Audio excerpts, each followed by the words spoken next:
So if you can just kind of go through that timeline again as far as... I'm not too sure on the time, Okay.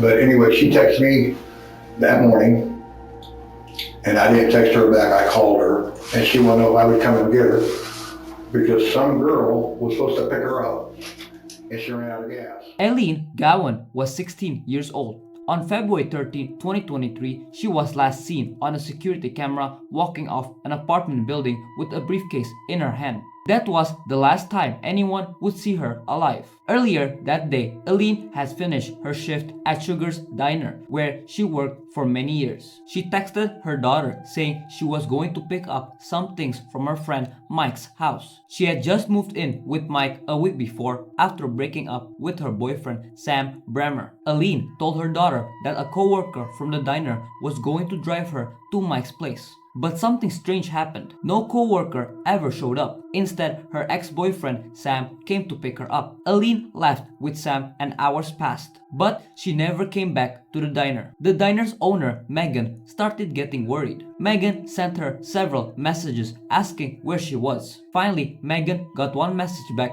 from Illeen's phone. It said, "Leave me alone. I'm done." That message didn't sound like Illene. She almost never texted. She usually preferred phone calls. And the message was short and cold, very unlike her. The next day, Illeen's daughter reported her missing to the Council Bluffs Police Department. Police began looking into her disappearance right away. They checked cameras around town, trying to figure out where she went after Sam picked her up. As police looked deeper, they started to believe Illene had gotten caught in a dangerous love triangle. She had just left a troubled relationship with Sam and was staying with her friend Mike. What started as a missing person case quickly turned into something far more disturbing. Police were left trying to figure out what really happened to Illene in those missing hours and who was truly responsible. After Illene Gowan was reported missing, police started asking questions. They talked to her friend and families, trying to piece together where she might have gone. Her family told police that after she broke up with her ex-boyfriend Sam Bremer, she moved in with a man named Mike Brockman. Mike was a friend she met at Sugar's Diner, where they both worked. Over time, they had grown close.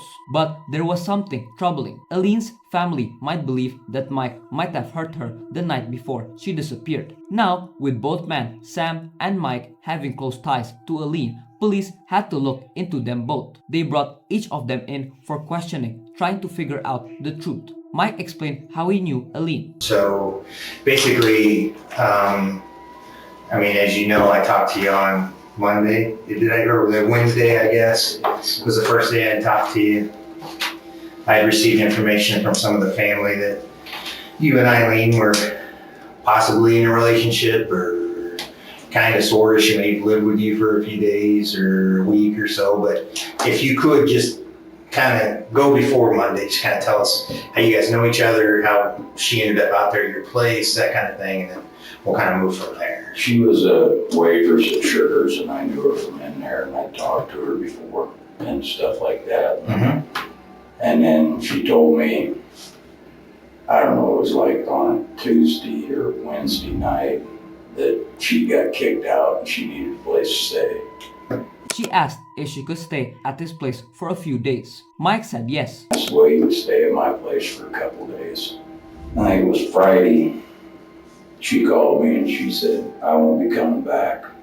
She says, we're getting back together, her and her boyfriend. Mm-hmm. And all I know is his first name's Sam. I don't know anything else about him. Okay. And so I didn't see her. And then she called me crying on that Saturday night. And she said, oh, we got into it. Can I come out for a day? I said, you can come back out. But you gotta be gone Monday because I can't have this. I'm single. I don't want anything like this going on. After hearing Mike's story, detectives had two thoughts. One, if Illene had really gotten back together with Sam, that made Sam a strong suspect. He might have been the last person to see her alive. But on the other hand, Mike clearly had feelings for Illene. If he found out she left him to go back to her ex-boyfriend, maybe he was angry enough to do something terrible. For now, the detectives let Mike keep talking. They wanted to hear everything he had to say before asking tough questions. The case was becoming more complicated by the day. So I took her to work Monday morning. ago yesterday. Dropped her off at 5 a.m. And she was supposed to get off at, I don't know, she said 7 or 8. Her daughter was gonna pick her up. She's gonna go to her mom's and get her safe and take to her daughter's. And then she was supposed to come back to work at 2 o'clock in the afternoon. Well, then I get a phone call from the bar saying, hey, have you seen her? And I said, I haven't seen her, I haven't talked to her, nothing. Oh, she didn't show up for work, she didn't show up. I said, I haven't heard anything. And I tried to contact her and couldn't get a hold of her. So I sent her a text message and I said, all your stuff that's bagged up is gonna be sitting behind the bar. You gotta get it, I want it out of here. I don't wanna mess with any more of this. From that point on, he said he never heard from her again. No calls, no texts, nothing. And I never, since 5 o'clock that Monday morning, I'd never had any contact with her, phone, text, or anything. And then I didn't know anything till right before you called me that she'd come up missing. Mike also told detectives that nothing romantic had ever happened between him and Illene. He said she had stayed in a different room when she was living at his house. He made it sound like they were just friends, but the police weren't so sure. They had already spoken to a few of Illeen's close friends, and some of them told the detectives that Illene had said Mike might have crossed the line. One friend said that Illene told them Mike had once come into a room, laid down beside her, and spooned her from behind. That made her feel uncomfortable and scared. Has anybody said anything to you that Illene was saying anything about you? Have you heard anything about her making any statements about you and your behavior while she lived or was staying with you out there? No. So you haven't heard that she may have made a statement that you possibly assaulted her while she was out there? No. Okay. That statement was made to a couple people that you supposedly laid down on her bed with her and spooned her from behind. Is that? No. Can you tell me, is that any of that accurate? Any No. of those statements? When the police asked Mike about this, he looked surprised. I would not do that because, like I said, she was a loose cannon and she's scared. I mean, I guess here's the deal. You're a grown man, she's a grown woman. You know, if there was any type of whatever contact between you that was consensual, there's absolutely nothing wrong with that. I mean, she was crying that first night she come out and I hugged her. Okay. But there was no relationship, no asking for it or anything.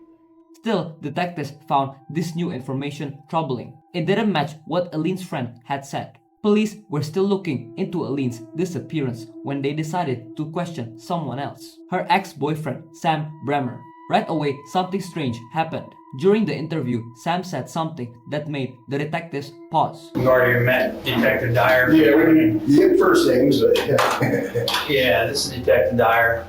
I'm the sergeant that you talked to on the phone. My name's Ted Roberts. I'm a you know, sergeant. when I got on the phone with you, and you Yeah. said that I was the last person to see her alive. I didn't say that. Yep. I didn't say that. Yes, you did. Yeah. Yes, you sure did. I said you were the last person that saw her before she went missing. The detectives had the conversation recorded and knew for sure that no one had said Illene was dead. She had only been missing for less than 2 days. So it seemed odd that Sam would talk like she was already gone. It was the first red flag, and it wouldn't be the last. As you said that, I got the phone, I said, no, I want them to arrest me so I can have a lawyer.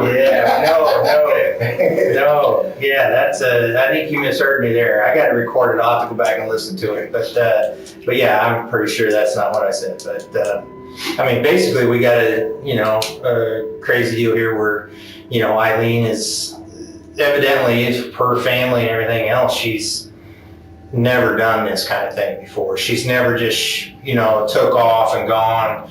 They all know What she does is she comes to me, she's moved in with me 4 or 5 times. But usually when she moves in with me, she stays away from home. Yeah, because they said that they talk every day. The daughter and her talk If they every need day something, on they need the something. phone or whatever she says. Yeah. If they need something, then they'll get a hold of her. Okay. He mentioned a time when Illene was arrested for a DWI, driving while intoxicated. Just like when she got arrested for a DWI, she went to jail, they finally bailed her out. What'd they do? They took her and dropped her off at the bar. Okay. And she was homeless. Okay. If you could, I just need to know what went on Monday morning. What happened Monday morning with you? She texted me Okay. and wanted to know if I would come and get her, because one of her friends supposedly was supposed to come and get her, and supposedly ran out of gas. So, Did she tell you the friend's name or? Okay. so I got there, and I said, I'll be there in a minute. She goes, don't come inside. I don't want Megan to know that we're back, or you're with me. I said, okay. And I pulled up, she gets in the truck. We take off, run out to this. Then they drove to the house of another person, someone Sam said had tried to do something to Illene in the past. He didn't say what exactly happened, but it sounded serious. Those are the one that tried to do something with her. And dropped her off there. Then I left. And then wasn't too long after that is when she called me. I think she was at my house knocking. You can't get in my apartment building unless you have a key to get in. But I think she was knocking on my window. I didn't look, I didn't care. I just wanted to lay down and take a nap. That's when she texted me, wanted to know if I could talk to Emmy about letting her move back in, because this guy, now if that's true, When? that night. The night before The Monday? night before Monday, yeah. Okay. And I don't know if that was true or not. I don't know if she was just saying that to get me to take her back or what. I don't know. Sam kept talking to the detectives, explaining what happened the night before Illene went missing Sunday night. And she says, please talk to Emmy, see if I can come back home. He me last night. Sam, I love you. I promise I'll quit drinking. Please give me another chance. Then she says, I'm hanging out with her. And this was at 122. What's it say? And it says here, I'm hanging out with a friend. I will get a hold of you later. I'm not going to work. I'm not She going was back supposed to to be work. back at 2, right? I think 2 or 3. Yeah, I okay. can't remember. Okay. And then you go to work, go back there. They treat me like shit. And then she says, you've seen it. They have. I mean, but I can't say nothing. And then and I said, why are you telling me? Why didn't you tell me this earlier when I was talking to you? You're drunk.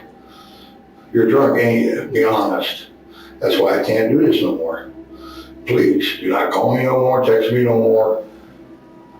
I'll be friends with you at work. He said that message is what made Illene upset. And that's where she got pissed off.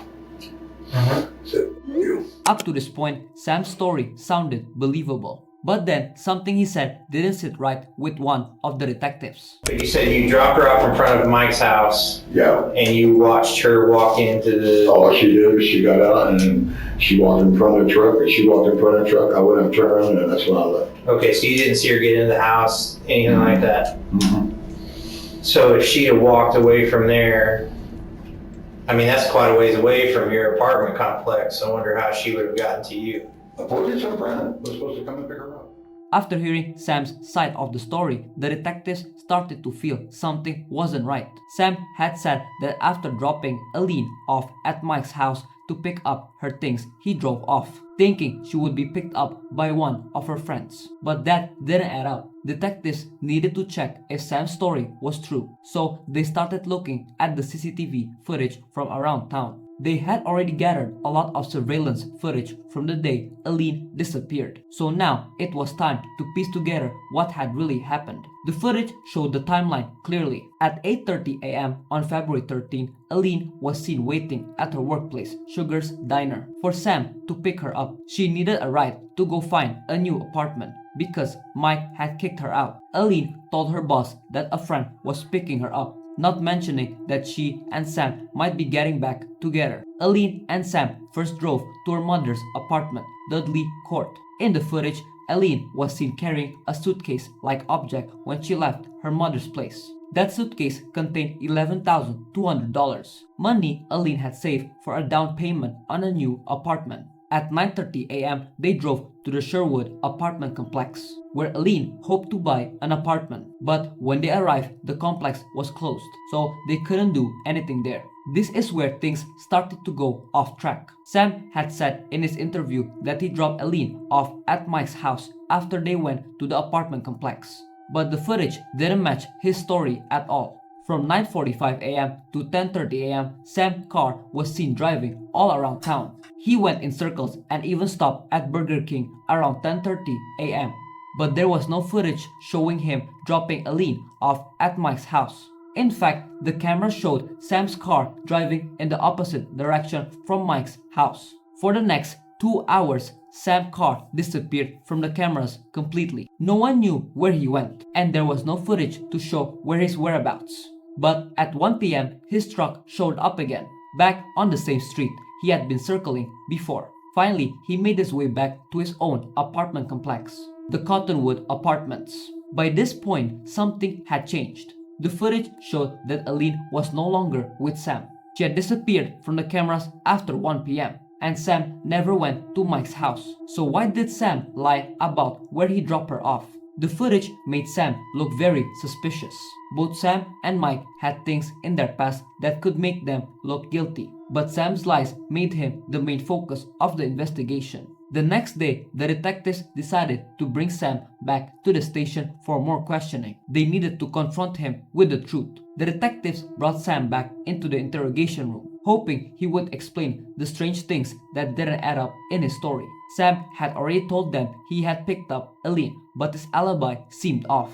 The detectives were eager to hear his side of the story again. Sam, we need you to go over your timeline one more time. The other day when we were in here, you told me that you got a phone call from her and you went to pick her up from work. So if you could do me a favor and just kind of go through that timeline again. We know that it was somewhere right around at 8:30. So if you can just kind of go through that timeline again as far as... I'm not too sure on the time. Okay. But anyway, she texted me that morning, and I didn't text her back. I called her, and she wanted to know if I would come and get her because some girl was supposed to pick her up, and she ran out of gas. So I went and picked her up, and she got in the truck. I left, and she wanted to talk to me about helping her get in the apartment because she lived in the same apartment building I did, but she didn't pay her rent, so she got kicked out. So, but she didn't want to go home right away. So me and her just went right down Broadway, and then she wanted to stop at her mom's house. Sam described how Illene went inside her mother's house for about 5 to 10 minutes. I stopped at her mom's house, and she was in there for, I don't know, 5 or 10 minutes. She come out of there, got back in, and then we was going back down Broadway, just talking some more. And she promised me, she wanted me to drop her back off at his house. But she made me to promise I wouldn't do nothing to him, and I told her I promised. As a matter of fact, when we get there, we just get out, you walk in front of the truck, I'll go turn around and I'll leave. And she says, okay. Okay, so you went up there, you dropped her off, then what'd you do? And as soon as I pulled up, and she didn't want me to go in the driveway in case he was there. Okay. And she got out of the truck, and when she got out of the truck, she walked in front of the truck, and that's when I went straight, turned around and came back. Okay. And I hit straight home. So you went back down to the highway, went back down to Kingsville? You left her there? Huh? You left her there? Yeah. Or you... No, she got out of the truck, she didn't want me to come in. Just a second ago, you said she went in, grabbed clothes, came back out to your truck, and you guys left again. No. That was at her mom's house. This was strange because just moments ago, he had said something different about Illene going to grab clothes at Mike's house. The detectives were catching on. Sam was clearly lying about the events on the day Illene disappeared, and he didn't seem to have a clear story to explain the contradictions. He was starting to realize that his lies weren't going to hold up much longer. They showed him more evidence. The cameras didn't show him anywhere near Mike's house like he had claimed. Despite this story, Sam stuck to his story. He insisted that he had dropped Illene off at Mike's house. The detectives needed to be absolutely sure that Sam was lying, so they stepped out to review the footage again. It didn't take long to confirm what they already knew. Sam was not where he said he was. Instead of being near Mike's house, the footage showed Sam driving in the opposite direction, far across town. When the detectives came back into the room, they had the evidence they needed. They confronted Sam. We got a small little snapshot here that we need to talk to you about, okay? So you said after you dropped her off, out there off of Highway 191 at that residence, you headed back to your apartment. We checked some of our cameras, okay, and we have a camera at 36th and Broadway, and we have your truck going westbound at 9:28 a.m. going to Omaha, okay, when you pass 36th and Broadway heading west. Sam hesitated. So you didn't go home, you went over to Omaha, it looks like. Do you remember what you did or who you I saw? don't remember going home. Where'd you go? I told you I went straight home. I don't remember going home. Well, the camera doesn't lie. It's your truck and it's your license plate number. Right. Okay. At 36th and Broadway at 9:28 a.m. Going west toward 480. And then 1 hour later, you're coming back from Omaha and you're going eastbound coming back into Council Bluffs. 1 hour later. I don't remember going home. Where'd you go? I went straight home. Frustrated but determined, the detectives ended the interview. They knew Sam was hiding something, but without concrete proof, they had no choice but to let him go for now. Meanwhile, Illene's family was working in the background, determined to find out the truth. As time passed, hope that Illene was still alive began to fade. Her family, especially her son Jack, demanded answers. They knew about the history of violence and arguments between Sam and Illene. The family was certain that Sam knew more about Illene's whereabouts than he was telling. One night, Jack decided to confront Sam. He marched up to Sam's door, knocked loudly, and when Sam answered, Jack asked, "What the hell did you do to my mom?" Sam just stared at Jack, almost as if he had seen a ghost. Without saying a word, he slammed the door in Jack's face. It was clear that Sam was starting to feel the pressure. People were beginning to suspect he was involved. Later that same night, Sam spoke to his granddaughter, Emily. He made a shocking statement. He said he was thinking about harming himself so that he could go be with his deceased grandmother. Emily was stunned. In her mind, Illene was still alive, so hearing this upset her deeply. She quickly called 911 to report what Sam had said. The police soon found Sam at a local bar, drunk and looking troubled. Hi sir, how are you?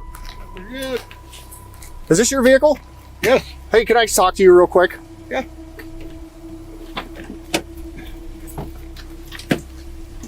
Do you have any weapons or anything on you? No. Hey, we were called to check your welfare. Okay, I think you talked to your granddaughter earlier, and she was concerned about you, some of the statements that you made to her.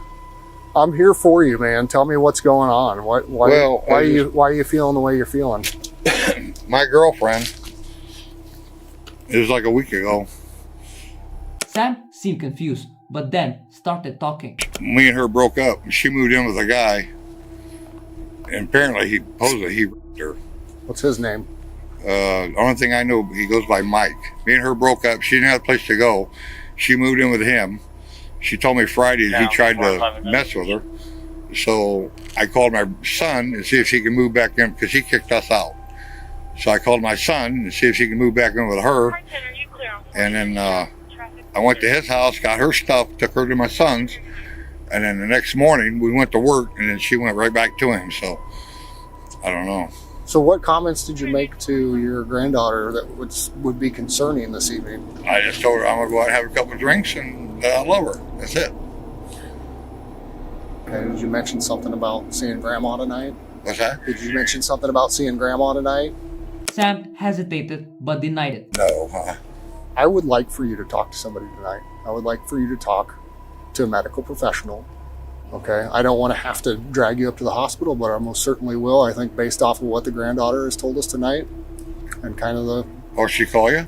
Yeah. Oh, shit.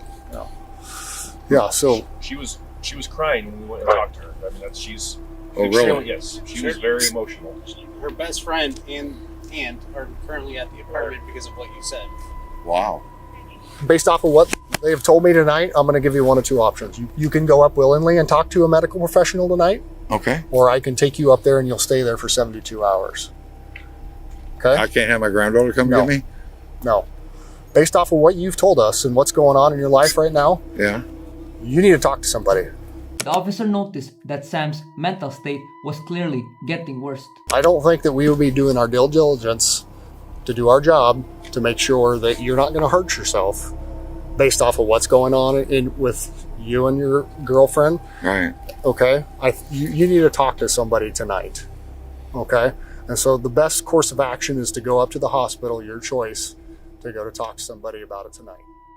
Sam, looking overwhelmed, finally agreed to go. The officer made it clear that it was his choice, but getting the right help was the best thing for him. That night, Sam was taken to a psychiatric facility where he would stay for the next 2 days. During that time, he received therapy and psychiatric care. Meanwhile, detectives worked hard to gather more information about Illene's disappearance.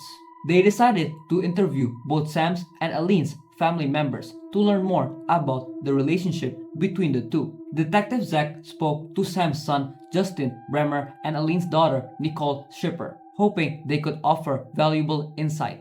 As they shared their thoughts, the details started to paint a clearer picture of the troubled relationship between Sam and Ilene. Detective Zach Melner, I just want to get as much history as you can tell me or talk to me about when it comes to your mom. What was their relationship like over there? Not a healthy one. Okay. What do you mean by that? He didn't like her drinking. He thought he could change her get her to stop drinking. I told him that he can't because she won't change for her kids. She's not going to change for a man. And he seemed to think that he could change her, so he kept trying with her. But there was things on his part and her part that were not healthy. They both had jealousy issues. He has a very short temper. Mm-hmm. And littlest things will set him off, and it's like ridiculous. Just paused, thinking. When they were good, they were good. But when it was not, I was constantly in the middle of it because she's my mom and that's my boyfriend's dad. Sam and Illene's relationship had always been rocky. Justin Bremer, Sam's son, explained how they would often argue over small things. They were good when they weren't drinking, especially when she wasn't drinking.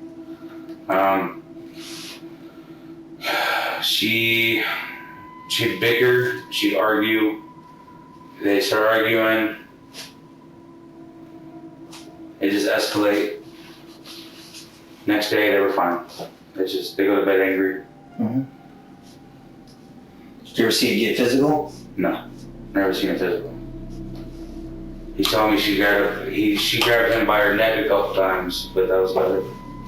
Okay. Why would he grab her by the neck? No, she grabbed him by the neck. Oh, okay. It seemed that while Sam and Ilene fought a lot, things rarely escalated to actual violence. When they did get physical, it was usually Ilene who did the harm, not Sam. Justin went on to explain that the week before Ilene disappeared, their relationship had been strained. The week prior to last Monday, what was going on?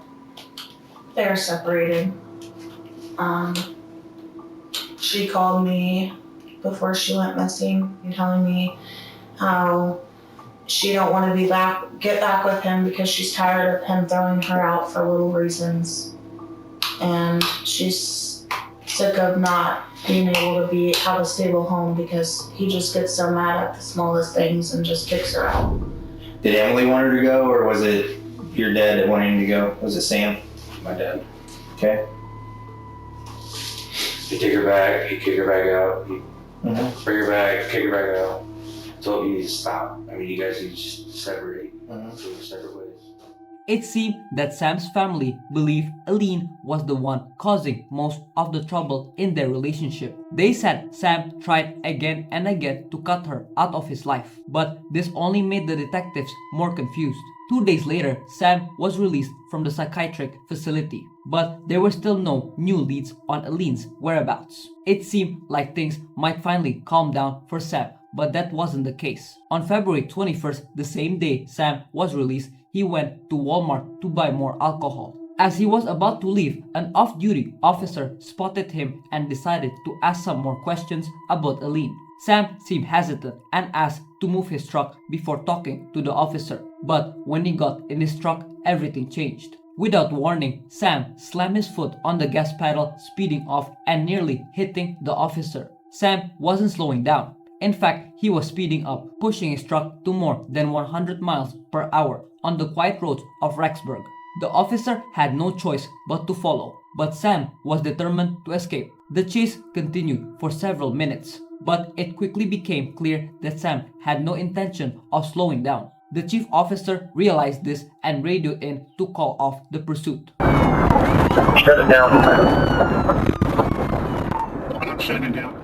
Sam had just managed to escape from the police, but this only made things worse for him. Not only was he now a prime suspect inIllene's disappearance, but he was also wanted for evading arrest and reckless driving. After narrowly escaping, Sam returned to his apartment a few hours later, acting as though nothing had really happened. Ironically, this would actually help delay his arrest. The police, assuming he would hide somewhere smarter, searched other parts of town instead of checking his apartment. By the end of the day, no one knew where Sam had gone. However, the peace wouldn't last long. The pressure of the situation might have gotten to Sam, because the very next morning, he turned himself into the police. Sam was charged with eluding the police and reckless driving and was taken to the Potawatomi County Jail. But his stay there would be short-lived.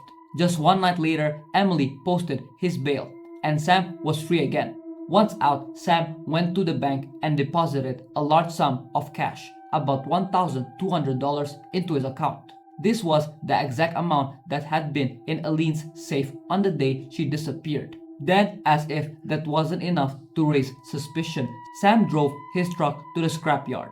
He asked them to crush the truck completely, even shredding it afterward. Sam stayed there for the entire hour-long process, making sure the vehicle was destroyed beyond recognition. It was becoming more and more obvious that Sam had something to hide. His lies to the detectives, the strange things he said to Emily, and now his attempt to destroy the only possible piece of evidence all pointed to his involvement in Illene's disappearance. Detective also looked into a lead involving Mike Brockman. However, it turned out that Mike had been at work all day in Omaha, Nebraska, far away from Sugar Diner, where Illene had been seen last. All of this left detective with one conclusion. Sam Bremer was the one who had something to do with Illene's disappearance.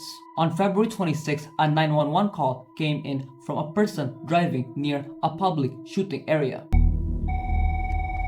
911, what's the address for your emergency? I don't really have an address. We're off the exit of Crete, Iowa, over by a public shooting area. What's going on? So we're driving down the road to go shooting or whatever, and there is a dead body on the side of the road. Male or female? It's female for sure. The caller reported seeing a body on the side of the road. The body was found under a bridge, just miles from Sam's apartment. When authorities arrived, the body was badly disfigured, but the clothes matched the outfit Illene had been wearing the day she went missing. It was clear she had been murdered. Medics confirmed her death on the spot, and her body was taken to the hospital for an autopsy. The autopsy revealed something unusual. Illene had suffered 8 blunt force impacts to her head and a fractured front tooth. While these injuries were terrible, none of them were enough to have killed her. The cause of her death was ruled as undetermined, which left police with more questions than answers. Even though they couldn't charge Sam with murder right away, there was still enough evidence to charge him with abuse of a corpse. Police quickly obtained an arrest warrant for Sam, and for the 4th time that month, they showed up at his apartment. Hello, morning. We're looking for your grandfather. Is he here? Okay, just 1 second. Just go. Sam, right? He goes by Sam. Okay. Is there anybody else in there? No, just him. He's sleeping. Okay. Has he got any guns or anything like that? Okay. Well, he's got a warrant, so we need to talk to him. Just let that officer in. I'll be right there.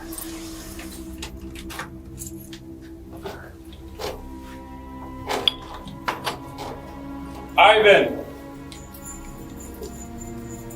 Step out here. Show us your hand. No. No, no. Hey. Okay. Come here. You got a warrant for your arrest. I'll let you smoke that if you just. Let me put it up. Just no. Oh, you can smoke it. All right. All right. He was calm at first, even asking if he could finish smoking before going with them. Get my shoes. Yeah, we'll get him. You're not. Yeah. We'll get him. I'll What am I put under arrest for? Huh? What am I under arrest for? I'll explain it here in a minute. All right. Step second. Use of a corpse. What the fuck? Okay, he'll be Pot County. He'll be able to call you in a little bit. Thank you.